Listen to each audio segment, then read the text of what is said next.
Uhlaleleni ungangeni kule channel ephethe izindaba ezishisayo. Igama lami ngovusi Mavusana kwi-channel ehamba phambili uMkhanyakude TV. Bafowethu inkulu indaba lapha wengane zakwethu.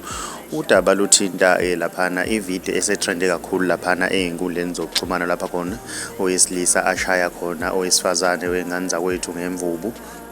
Okuyinto ebuhlungu kakhulu ke laphana wengane zakwethu ngoba lo wesifazane akakwazi nokuvika ke laphana wengane zakwethu lokho ayithele njalo lo wesilisa. Laba abantu abaningi laphana einkundleni zokuxhumana babeke imibono eyahlukene ukuthi lensizwa lena ifanele yijela, kufanele umuntu wesifazane ashawe ngalolu hlobo noma ngabe wone kangakanani. Mina ngiyafisa ukuzuvo lwakho ukuthi wena ngabe kuthini. Ngicela ungene laphana kwi-comment yethu yokuqala mawufuna ukubona le video yethu wengane zakwethu. Uzothola ilink ezothatha ikubeke bese uyayibona ke le video laphana wengane zakwethu lapho khona lensizwa ishaya khona le ntombazane.